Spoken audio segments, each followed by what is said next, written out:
shared with you many, as I've shared with you many times in the past, I grew up in a working class industrial area in Philadelphia that I once labeled the mezzanine of the pits in an article I wrote for Philadelphia Magazine back in, I think, 1979, because of the omnipresence of concrete and the lack of greenery. Most of the folks took down all the trees, my neighbor once told me, because it interfered with parking. This left our house and all houses without air conditioning to swelter in the summer heat. So you can imagine what it was like on days like it was these last couple of weeks. And we also, by the way, didn't have a shower, a color TV, or a dryer, but somehow we managed to live. While we didn't have everything that we might have wanted, we had everything we needed, which included lots and lots of playtime with things that kids today would regard with disdain, like bottle caps. Anybody remember playing with bottle caps in the street? Jump ropes, pimple balls. Those in Philadelphia probably are the only ones who know about pimple balls. Baseball cards and jury-rigged go-karts, lovingly constructed from many used parts, like the old wheels of roller skates and fruit crates from the local supermarket or store. And I spent the bulk of my childhood playing in the street with tons of other baby boomer kids, and it was a great childhood.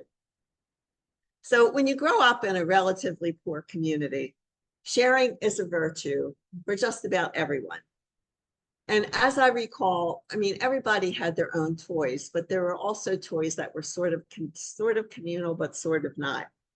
So when we played with doll furniture, Denise, whose father worked in a bank, she had this really nice doll furniture. So we would knock on her door, and then she'd come to my house, and we'd use my blocks or my brother's Fort Apache set to construct the house. Kathy owned the jumping rope. Marianne had lots of cutouts. Rita had the Barbie game. Eddie had the dodgeball. And nice Jeannie, because there was also a mean Jeannie, he's the one that had the pimple ball. We also knew who to include in our playtime, depending on who had the right toys. And it usually worked like a charm. And probably the worst label attached to any kid on the block was that he or she didn't share. We usually didn't knock on their door to play. And then in my family, there was the car sharing, the clothes sharing, and the rug sharing. So my Uncle Frank, who was my father's godfather, always gave us his old car when he bought a new car. My Aunt Marie gave us her old rugs when she bought new rugs. We and just everybody on the block, except for the previously mentioned Denise, who bought her clothes from what I once regarded as a really fancy department store, if you live in Philadelphia, called Strawbridge's and Clothier, were ecstatic when we got hand-me-downs from older kids. My first villager clothes, ladies, do you remember villager clothes? Tina, you're probably too young. I know I would have died for villager clothes. They came, now wait to hear this, they came from my aunt's friend's daughter who lived in what I thought was a paradise called Levittown.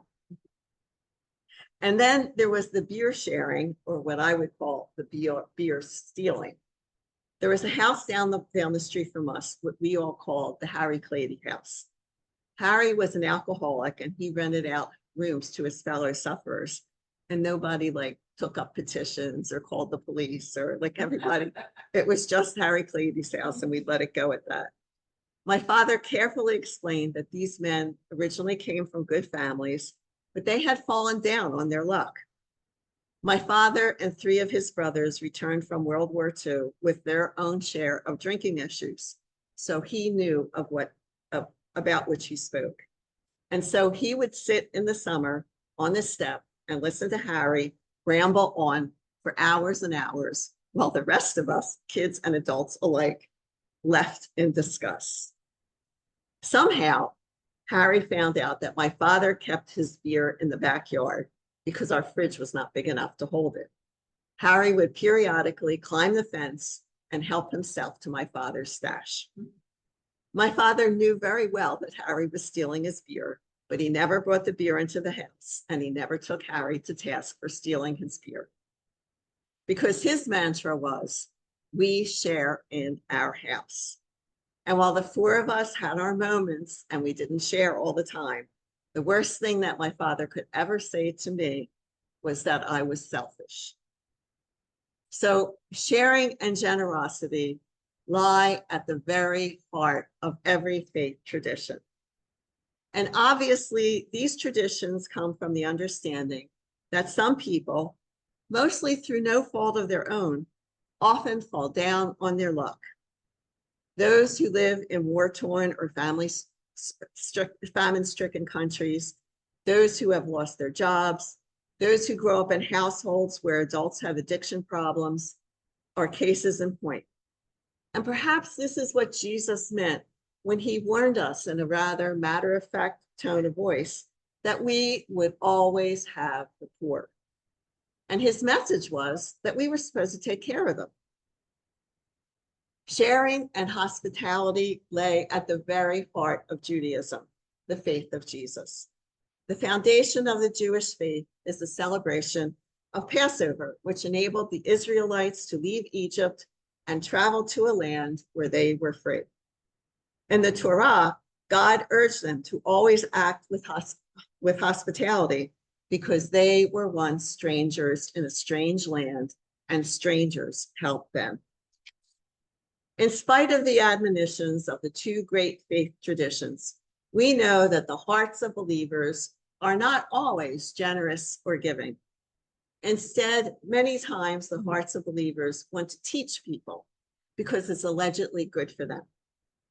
Because of a less than gracious attitude towards God's children, many people walk away from churches, like we kids avoided playing with selfish kids like Mean Jeannie. When you share in your own house, it's pretty difficult to play in a house that doesn't. And I don't think selfishness is anything new. I think people are people and do things that people have always done. So I'm thinking of that deserted place that was mentioned in our gospel today. It was probably hot and isolated. And so at some point in time, tummies did indeed begin to rumble. And as the odds would have it, there had to be more than one person who had enough sense to bring food and water with them. When Jesus announced dinner time, the people probably looked at one another and thought, I only have enough for me and mine. Don't expect me to share. But if the people had been listening to Jesus as he taught all day, some must have realized, hey, that teaching really did apply to me as well as everybody else. Perhaps one person and then another broke out the food and handed it to a person who forgot or didn't have enough money to purchase food. Then another one shared with another one and another one, until, as the gospel said, not only was there enough to eat, there were leftovers.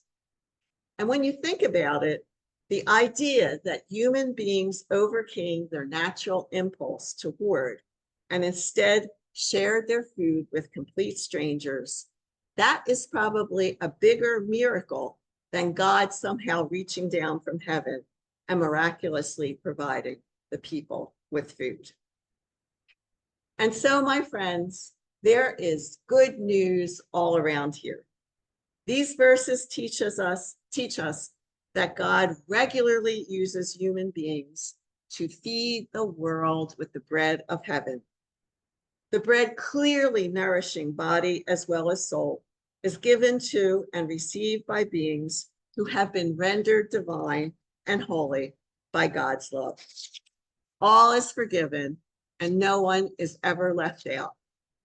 It's why we say here at St. Mary Magdalene, receive what you are, the body and blood of Christ, because that's what you are, we are, and everybody is. So anyway, I don't know if you heard about this last week. There was a big kerfuffle at the Olympics, the opening ceremonies, because some Orthodox Catholics and Christians mistook a clearly pagan ceremony, the Bacchanalia, for the Last Supper. Anybody see that during the opening ceremonies?